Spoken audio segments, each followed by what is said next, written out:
sit up straight, fix my collar. What? You still look like you did at 2 o'clock. Oh, yeah, okay. I'm not wilting? Okay, I was ready. Okay. Here we go. Okay, you were telling me a story about Bill Myers. Well, Bill Moyers told me the story. This story. He was from Texas, and so was Lyndon Johnson. As you know, he later became Lyndon Johnson's press secretary. But he was invited to the White House for dinner when he was about 25 years old, before he came up from Texas to be in politics. And the dinner was at the White House, and Linda Bird and Lady Bird and Lyndon and Bill Moyers, the four of them, had dinner. And just before dinner, Lyndon said, Bill, you're the son of a preacher. Why don't you say grace? Bill said, very well. And Bill started. He said, dear Lord, bless the poor, you're about to receive. Lyndon said, speak up, son. He said, I can't hear you. Bill said, I wasn't speaking to you, sir. Smart remark. But great. Okay, I'd like to ask you a few questions, just looking back on your career. Yeah. The first question is, what kind of demeanor did you have on your sets? Was there something? What kind of what? A demeanor. What? People. Oh, I just don't pay any attention. I mean, I just go do what I got to do, straight ahead, and try to be nice and kind to people and ask them and tell them. But if I got to tell them, I tell them. You know, you got a job to do, and but I'm never overbearing or I got supposedly some cool. What do you think is the most important thing for directors today to know? I guess homework. Homework, like in anything. Learn what your subject is and how you want to do it, and examine all the possibilities and the lighting and the staging and everything you're going to do, and know that when you go in the studio, time is valuable, and you better know where everybody's going to sit and stand and what they're going to do and how they're going to look when they get there and where you're going to shoot it on and be ready. Because homework is the thing that separates the men from the boys. Yeah. I think. What do you think represents television at its best? Probably public television. It has been able to maintain its integrity better than any other part of television. Some of the archival things, like I understand the Academy show that you guys did was great, and I hope to see that soon. But the CBS 50th anniversary and things that are put together with care and love and love for the industry and so forth. It's nice. I'm trying to think what other shows. I think the news departments are doing marvelous things these days. I'm a news junkie, and it's a pleasure to be able to keep up on what's happening in the world instantaneously.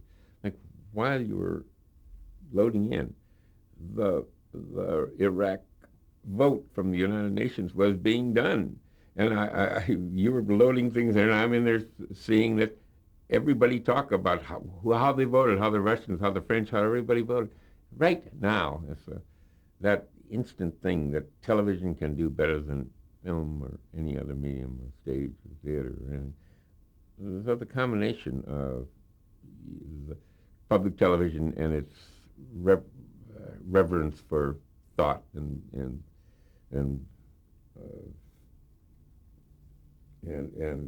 politics, and the news that is the lifeblood of the world today.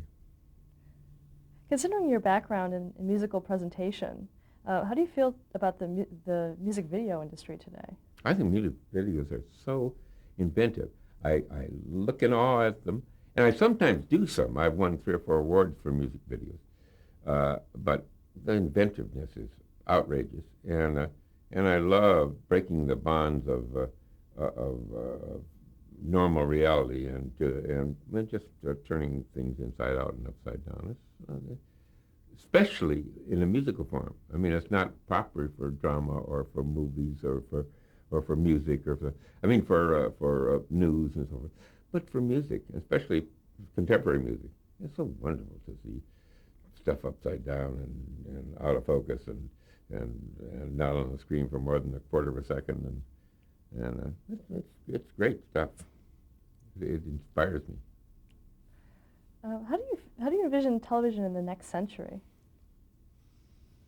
I don't know. I guess you'll flip down your visor and there's a television set there, and probably cameras will be cableless in the studio, which will make it easier, and a new digital revolution is going to make the pictures so much better that it will be able to be put on movie screens too, because the digital picture is so good that there's no reason not to shoot motion pictures in digital video instead of that old-fashioned celluloid stuff that's been around for years.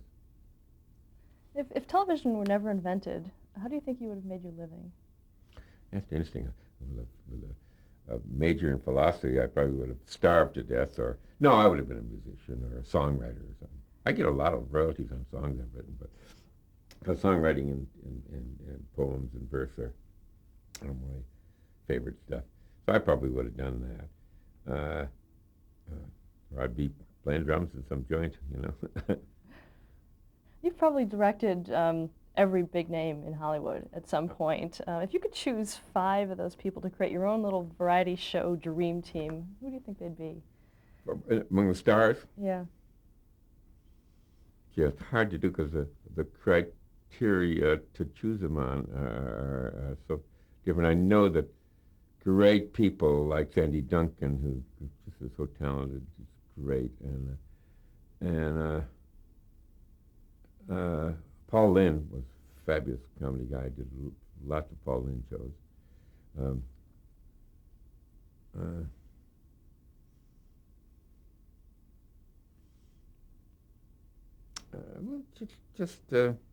it's so tough to pull 5 names out because they could be 5 old names like Phyllis Diller that I loved working with, and who's so funny and marvelous, or contemporary people, you know, that are today's folks. It's just tough to pick 5, but I'll add 2 or 3 more if you want. Of course, of all time, Durante.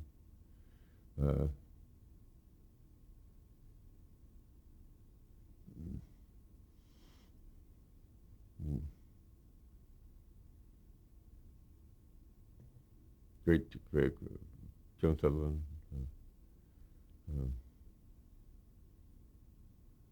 It was fun working with Elizabeth, right? But tough to choose. Okay, and one last question. How would you like to be remembered? Huh. I don't know. I guess it's being good at what I do and leaving kind of a mark on an industry, though maybe only a little niche mark. It's fun to sow a fine seam and be part of an industry that has such far-reaching capabilities, and to be part of it is an honor.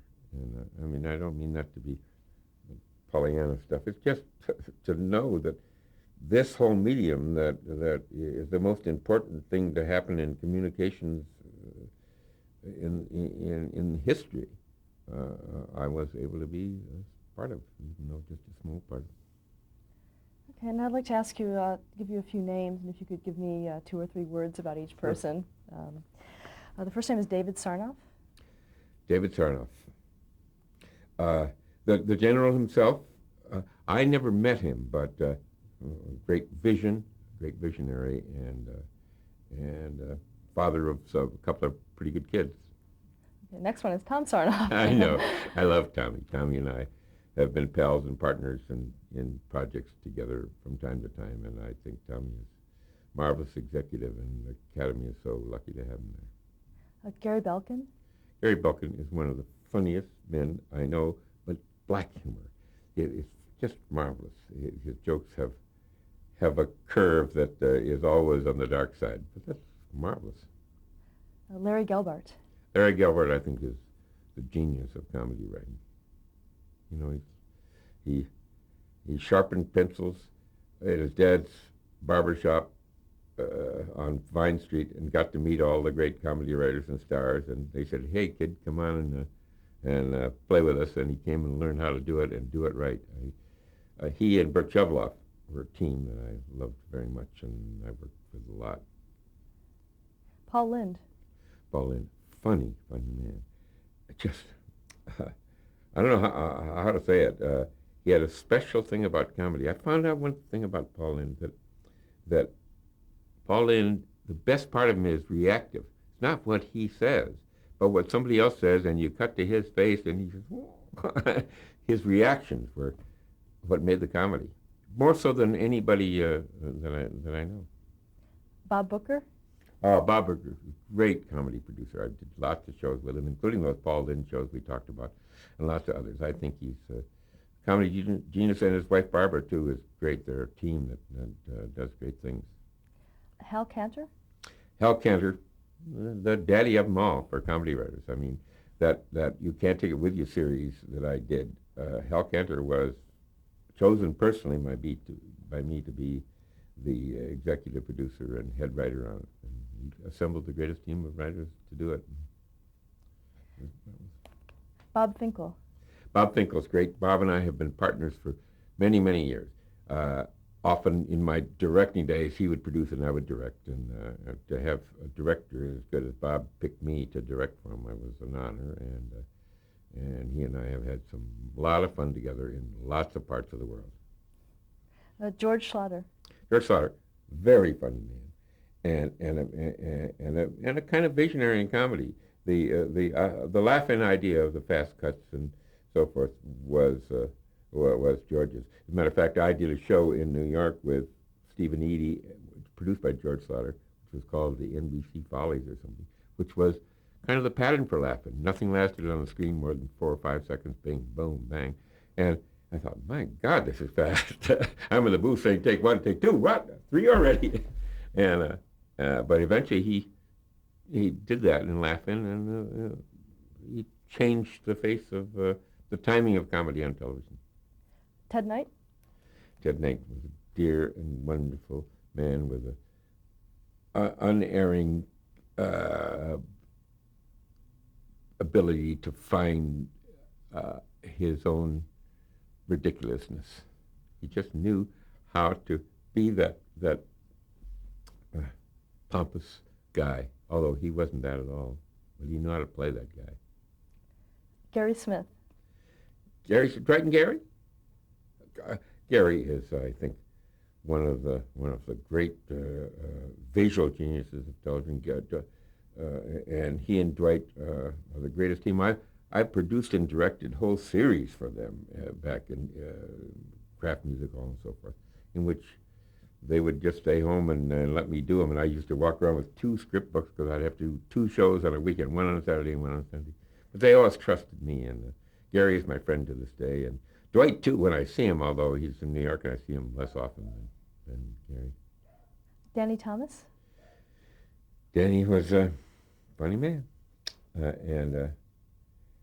And he it's been a long time with Danny, so but I think Sheldon Leonard was very important to Danny.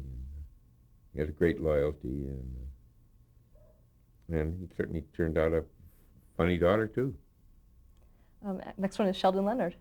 Yeah, the boss man of comedy. Not only just playing it himself, but staging it. He just knew how to stage funny.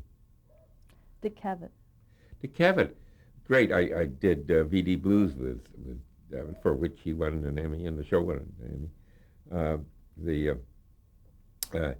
He is kind of the master of the lightness, the whimsy, not the hard joke, and I love that because that's soft is always better than hard with comedy. It's like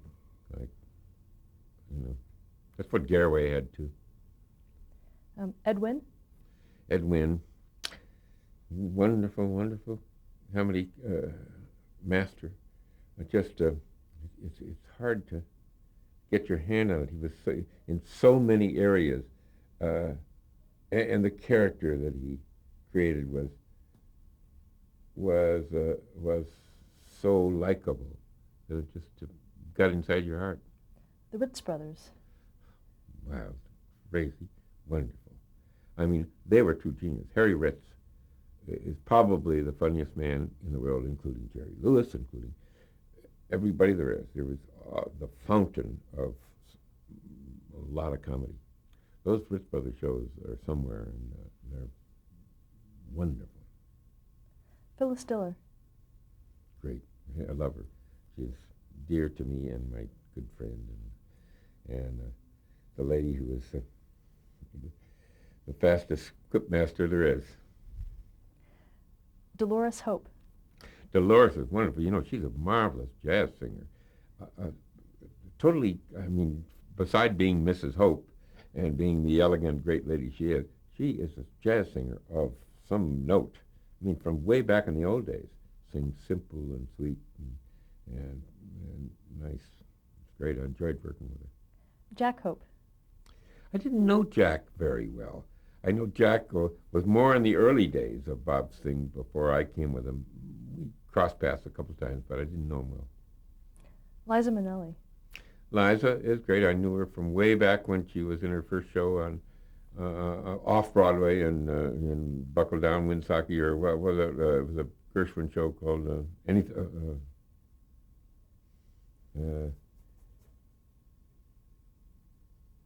Best Foot Forward, Gershwin musical. And she was like 16 going in that and couldn't sing very well, but she sure learned how to sing, and does it great. I like her. She was in that opening Circus of the Stars for me, and she's taken some of that glitter of her mom. Ernie Glucksman. Ernie, master of comedy. How he could handle Jerry Lewis. Jerry Lewis would come in and cut his tie off, and Ernie would get a new tie, and then Jerry the next day would send him a dozen Solka ties, as apology. But Ernie knew comedy shtick from the old days, burlesque and Catskills and so forth. Master. Mort Lachman. Mort, one of the greatest writers around in comedy, and also producer, because Mort knows how to shape a show with other writers and say, here's the direction to go, and here's how to make a show that lasts, because he's had half a dozen series that have lasted 2 or 3 years. Les Brown. Les Brown, the master of the big band, and looking better every day. I see him. I love to go out dancing, swing dancing. Once in a while, I run into Les in the big band. Looking better than ever. Seaman Jacobs. Yeah, funny man. Really, a giant in comedy writing. Yeah, really great. I mean, you have him on the team, in the comedy writing team, and you know that good stuff's going to come out. Barry Wood. Barry Wood, tough taskmaster, but great vision, and my longtime friend and mentor. Your daughter, Karen Bercovici. She's great. She's got 4 or 5 screenplays out now. One with Imagine and one with DreamWorks and so forth. She learned her screenplay writing from her husband Eric, who did the Shogun screenplay and produced Shogun, and she loves me a lot, and I love her a lot. Great. Well, that's it. Well, thank you very much. Thank It's you. been an honor to interview you. Terrific. The same. I feel like I talk too much. You want 2 or 3 words, and I give you 2 or 3 paragraphs.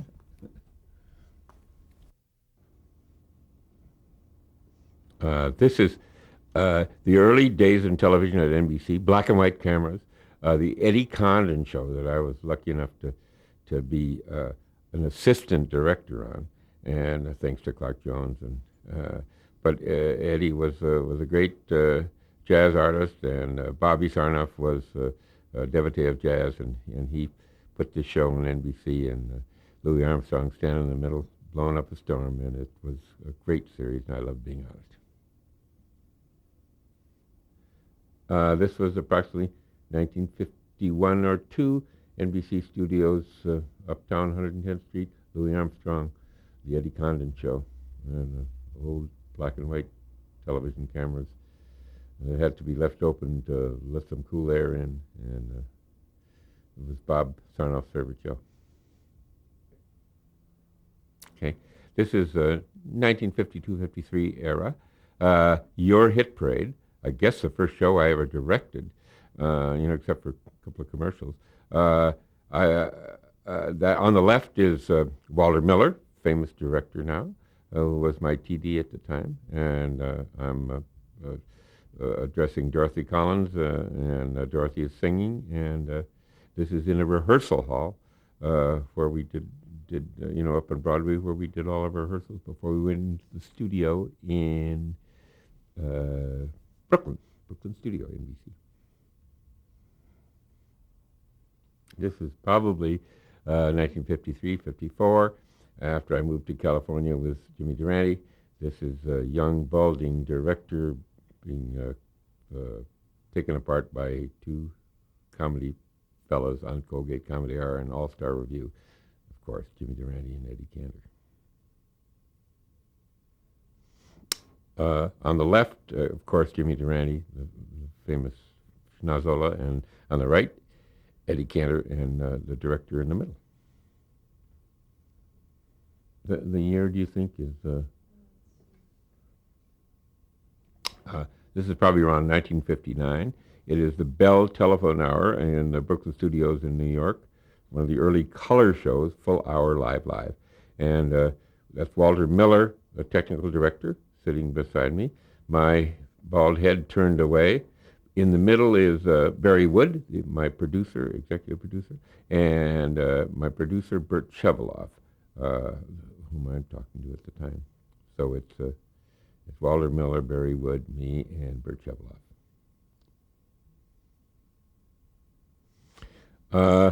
This is the opening of the NBC Burbank Studios, the night that our very first show was done in there. We put a tent under the bleachers and put a few cameras in a mobile unit configuration on a table, and it is quite an occasion because it's the first show there was. This is the camera conference with three of the cameramen there and the lighting director. You tell me? This is probably 1956, 57, in the midst of Wide Wide World, Pat Weaver's great show that he invented. And this is one of the locations which I'm directing out in the SAC base, hundreds of feet underground in Denver, Colorado, with General Tommy Powers, the head of SAC, as the subject. This is the SAC, Strategic Air Command secret war room deep below the ground, and those are all of the military people who are updating the map, and the general is talking in the foreground.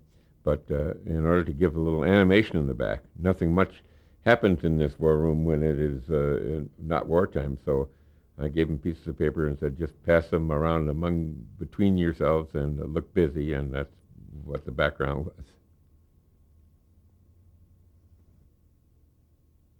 This is one of the first telecasts ever to be shown on all three networks and produced by a team from all three networks.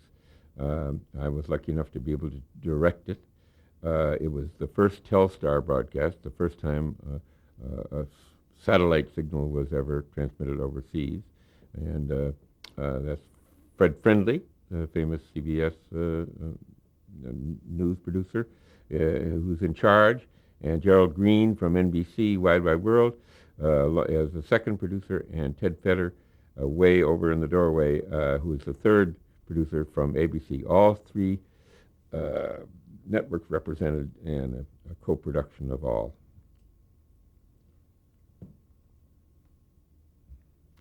This is, did we decide 62? I'm going to start again.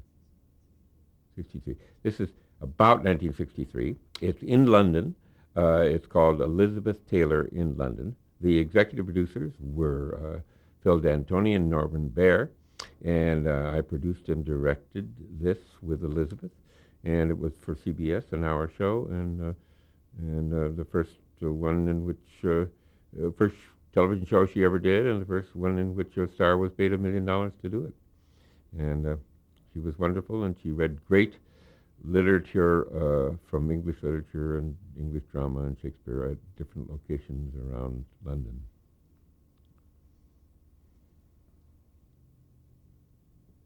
This is early 80s Bob Hope specials around the world, traveling from aircraft carrier to aircraft carrier and air bases around the world. Bob and I are screening some of the footage we shot on the last aircraft carrier, and Connie Stevens is in the background, and we're heading for a new air base around the world with hope. So this is late 60s, early 70s. It is probably a show called Chevrolet Golden Anniversary, and the team of producer-writers over me are Bert Sheveloff and Larry Gelbart, two of the best. And the stars in the back row, left to right, are Danny Thomas, Andy Griffith, Lucille Ball, Gary Moore, and Mr. Jack Benny.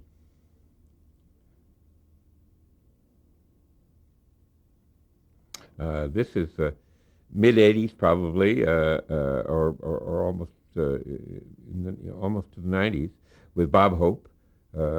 17 years I did with him, so it's hard to pick the year. But this has a nice cast. Milton Berle on the left, and Lucille Ball, and me laughing it up, and Hope looking at the cue cards, I guess. No, it is a really wonderful picture as far as I'm concerned. I love being with those three people that I like so much. And my brother Bob calls this picture NBC's Mount Rushmore. This is mid to late 80s. It's the sitcom called You Can't Take It With You, based on the great Kaufman and Hart Broadway show and movie. And I was lucky enough to get the rights to do it and do 26 episodes. And starred Harry Morgan, and my executive producer and head writer was the famous Hal Cantor, who really made it be funny and picked a lot of great people to do it. It's a nice team. It's Chris Hart, my friend, was one of the producers with me, and Bram Wishart also. So we were three co-producers, and this is the result. It's probably late 89 or 90. It is Miss Universe in Cancun, and that is a kind of a family portrait. The 100 people or more, cast, crew, and chaperones and contestants all gathered together for the family photo.